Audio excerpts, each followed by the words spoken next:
here today. I'm Xavier and I'm back with another video for you. If you like this content, just make sure to hit that lovely red subscribe button. You can also find me on Instagram at The Black Case Files and also on TikTok, also at The Black Case Files. I don't mess with Twitter, I can't figure it out. Anyways, let's get into it.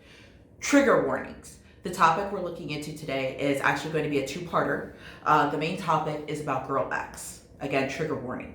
Girl X was a little girl who was raped, beaten, doused in gasoline, and set on fire and left for dead in the projects where she lived, Cabrini Green. However, to really understand the story and to have a proper frame of reference, you really need to understand about the Chicago Projects, in particular, Cabrini Green. The Cabrini Green homes was the Chicago Housing Authority, CHA public housing project on the near north side of Chicago, Illinois. The Francis Cabrini row houses and extensions were south of Division Street, bordered by Larrabee Street to the west and Orleans Street to the east and Chicago Avenue to the south, with the William Green homes to the northwest. At its peak, Cabrini Green was home to 15,000 people, mostly living in mid and high-rise apartment buildings. Crime and neglect created hostile living conditions for many residents, and Cabrini Green kind of became synonymous for problems associated with public housing in the United States. In 1995, the CHA began tearing down dilapidated mid and high-rise buildings, with the last demolished in 2011. Today, only the original two-story row houses remain.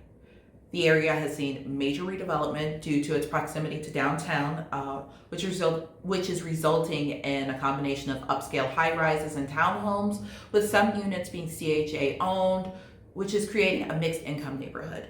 The extension buildings were known as the Reds for the red brick exterior, and while the green homes with reinforced concrete exteriors were known as the Whites.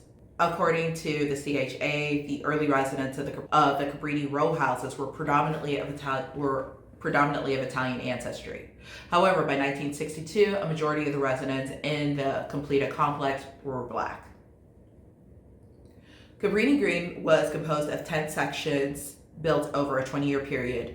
The Francis Cabrini row houses, 586 units in 1942, Cabrini Extension North and Cabrini Extension South, which were 1,925 units in 1957, and the William Green homes, which were 1,096 units in 1962.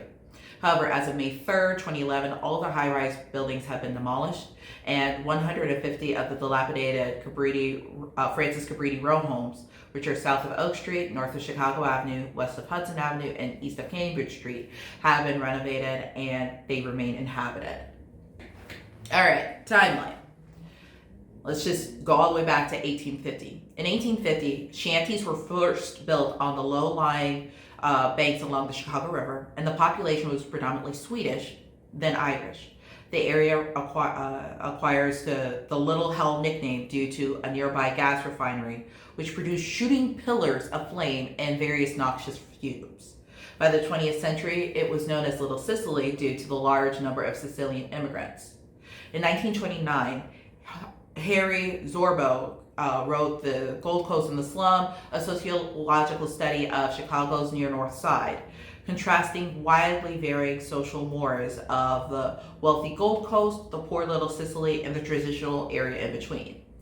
Marshfield Garden Apartments, the first large-scale, although funded through private charity, low-income housing and development in the area, is now completed.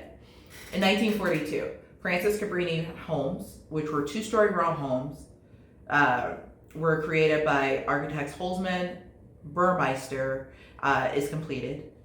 Initial regulations stipulate 75% white and 25% Black residents. In 1957, the Cabrini homes extension, which were the red brick, mid, and high rises with 1,925 units and 15 buildings by architects Epstein and Sons, is completed. And then in 1962, William Green homes, not 1,096 units north of Division Street, by Pace Associates, is completed.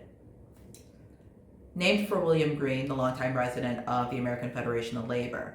In 1966, Gautreaux et al. Versus Chicago Housing Authority.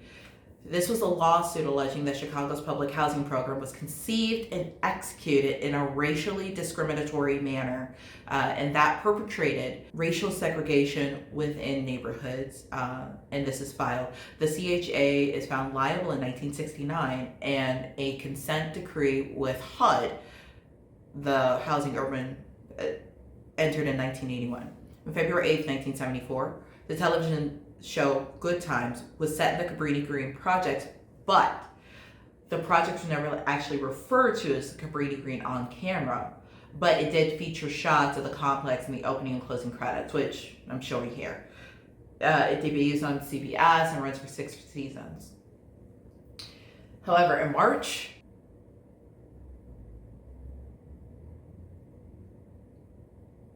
(1929), Harvey Zorbo writes The Gold Coast and the Slum, a sociological study of Chicago's near North Side, contrasting the wildly varying social mores of the wealthy Gold Coast, the poor Little Sicily, and the transitional area in between. Marshall Field Garden Apartments, that was the first large-scale, although funded through private charity, low-income housing development in the area, and that is completed at this time. In 1942, Francis Cabrini Homes, which are the 2-story row homes with 586 units and 54 buildings by architects Holzman Burmeister, is completed. Initial regulations stipulate 75% white and 25% black residents. April 19, 1981, Mayor Jane Byrne moves into the Cabrini Green to prove a point regarding Chicago's high crime rate. Considered a publicity stunt, she stays for just 3 weeks. 1992, Candyman is released, the story taking place at the Housing Project. In 1994, Chicago receives one of the first Hope 6 housing opportunities for people everywhere, grants to redevelop Cabrini Green as a mixed income neighborhood. September 27, 1995, Demolition begins. 1997, Chicago unveils Near North Redevelopment Initiative, a master plan for development in the area. It recommends demolishing green homes and most of Cabrini extension. 1999, Chicago Housing Authority announces plan for transformation, which will spend $1.5 billion over 10 years to demolish 18,000 apartments and build or rehabilitate 25,000 apartments. Earlier redevelopment plans for Cabrini Green are included in the plan for transformation. New library, rehabilitated sewer park, and new shopping centers open. December 9th, 2010, the William Green Homes complex last standing building closes. March 30th of 2011, the last high-rise building was demolished with a public art presentation commemorating the event. The majority of Francis Cabrini Homes' row houses remain intact, although in poor condition, with some having been abandoned. Poverty and organized crime have long been associated with the area. At first, the housing was integrated and there were a lot of many residents held jobs. However, this changed after World War II when the nearby factories that provided the neighborhood's economic base closed and thousands were laid off. At the same time, a lot of people who were cash-strapped in the city began withdrawing crucial services like police patrols, transit services, and even routine building maintenance. All of this is just adding and adding and adding. Lawns were paved over to save on maintenance. Failed lights were left on for months, and apartments damaged by fire, they were simply boarded up instead of rehabilitated or fixed and reoccupied. Later phases of public housing development, such as the Green Homes, the newest of the Cabrini Green buildings, were built on extremely tight budgets, and they suffered from the same maintenance problems due to the low quality of the construction. During the worst years of the Cabrini Green problems, vandalism increased substantially. Gang members covered interior walls with graffiti and damaged doors, windows, elevators. Rat and cockroach infestations were commonplace. I mean, there was rotten garbage stacked up and clogged trash chutes. At one time, it piled up to the 15th floor, and basic utilities such as water, electricity, gas often malfunctioned and were left in disrepair. On the exterior, boarded up windows, burned out areas of the facade, and pavement instead of green space, all in the name of economizing the maintenance created an atmosphere of decay and government neglect. The balconies were fenced in to prevent residents from emptying garbage cans into the yard and from falling or being thrown to their deaths. This ended up creating the appearance of a large prison. I'm going to show some pictures here. Tell me that doesn't look like a prison. Or large animal cages. And that got the leaders of the communities really engaged. Now, what's odd about Cabrini Green is it was situated in an affluent part of the city, up by the Gold Coast. The poverty-stricken projects were actually constructed at the meeting point of Chicago's two wealthiest neighborhoods, Lincoln Park and the Gold Coast. Less than a mile to the east sat Michigan Avenue with its high-end shopping. If you heard of Mag Mile, that's it. Expensive housing, etc. Specific gangs controlled individual buildings, and residents felt pressure to ally with these gangs in order to protect themselves from escalating violence. Tenant activism was a big thing now. So newly built housing sharply contrasted with the William Green homes that were under demolition in 2005. Residents organized over the years both to pressure the city for assistance to protect and support each other. Community leader Marianne Stamps was the most visible Cabrini tenant to organize strikes and protests against the Chicago Housing Authority. Mayor of Chicago and many others on behalf of Cabrini residents from the 1960s until her death in 1996. In 1996, the federal government mandated the destruction of the 18,000 units of public housing in Chicago, along with tens of thousands of other units nationwide. Some Cabrini Green tenant activists organized to prevent themselves from becoming displaced, becoming homeless, and to protect what they and their supporters saw as a right to public housing for the city's poorest residents. The activists, they ended up succeeding in obtaining a consent decree guaranteeing that some of the buildings will remain standing while the new structures are built so that tenants can remain in their homes until new ones are available. The document also guarantees that displaced Cabrini residents at a home in the new neighborhood. And in 1997, which was the same year as the Girl Acts, community leaders formed an Alliance for Community Peace for mentoring and recreation to area youth, which later expanded citywide.